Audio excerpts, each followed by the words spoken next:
El objetivo de aprendizaje de este tema es que al final de la clase ustedes van a conocer, van a analizar, a manejar y a valorar los conceptos generales de la farmacología de los analgésicos antiinflamatorios no esteroideos aplicados a la práctica clínica.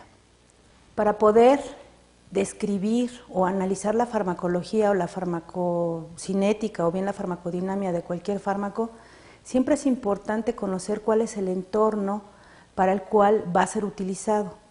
En este caso, el uso de los analgésicos predominantemente se utiliza para el manejo del dolor, o bien del dolor asociado a la inflamación o de la inflamación asociada al dolor, o de las dos cuando están asociadas. Pero entonces, para poder abordar ese tema, es muy importante saber qué es el dolor, ya que el dolor es una patología que es una de las causas más importantes por las cuales la consulta, más del 90% de la consulta acude al servicio médico. Es un problema de salud pública además y entonces pues tenemos que definir muy bien qué es el dolor.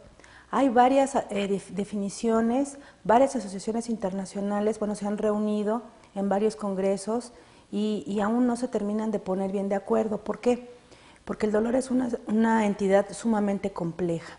Ahora bien, dentro de estos acuerdos a los que han llegado las asociaciones o los expertos estudiosos del dolor, tenemos esta, en donde nos señalan que el dolor es una experiencia sensorial y emocional desagradable. Cuando hablamos de estos tres componentes de la definición, estamos metidos en un gravísimo problema, ya que no vamos a poder definir exactamente ni de manera objetiva el dolor, ya que todos somos diferentes en la manera de percibir la información del medio ambiente y también tenemos emociones que han evolucionado de acuerdo a la experiencia de nuestras vidas, de tal manera que cuando esto se conjunta, decir me duele significa decir mucho, y el que le digamos o el que un paciente nos diga a nosotros que le duele, también significa un reto para poder decidir si en realidad requiere un tratamiento o no lo requiere.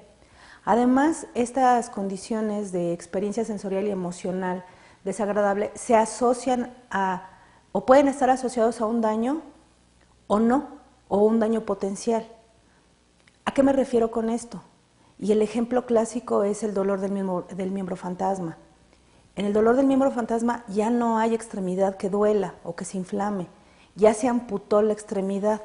Sin embargo, a nivel cortical, todavía existe la información de esa extremidad que ya no está y el dolor se sigue transmitiendo, la persona sigue teniendo dolor. Entonces, no necesitamos tener un sitio, un tejido lesionado para tener dolor, cuando en el cerebro existe la información neuronal que tiene el recuerdo de ese dolor. Entonces, esos dolores todavía son más difíciles de manejar. Ahora bien, el dolor entonces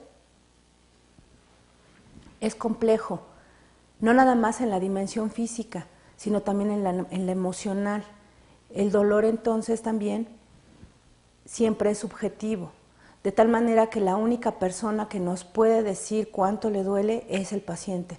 Nosotros no podemos asumir que si está sufriendo mucho le duele mucho, o que si está sufriendo poco le duele menos, o que si es un dolor de muelas y otra persona le duele porque tiene trabajo de parto, entonces la de trabajo de parto le duele más que el de dolor de muelas. Cada quien tiene una vivencia diferente en relación al dolor y es muy posible que al que le está doliendo la muela incluso se choque por la intensidad del dolor y la que tiene el dolor de parto le duele, lo viva, lo sufra, termine con el trabajo de parto y se acabe el dolor. Es decir, no podemos hacer comparaciones jamás entre un dolor y otro y entre una persona y otra. Por lo tanto, el dolor es una enfermedad, es un signo, es un síntoma, es un síndrome, es una enfermedad mal entendida. De acuerdo a la experiencia que nosotros tengamos de la vivencia del dolor, siempre va a haber un componente de interpretación en cuanto le está doliendo a la otra persona. Siempre va a influir. Entonces, para evitar que influya lo menos que se puede, tenemos herramientas que nos van a servir para hacer esa evaluación del dolor. Bien, ahora,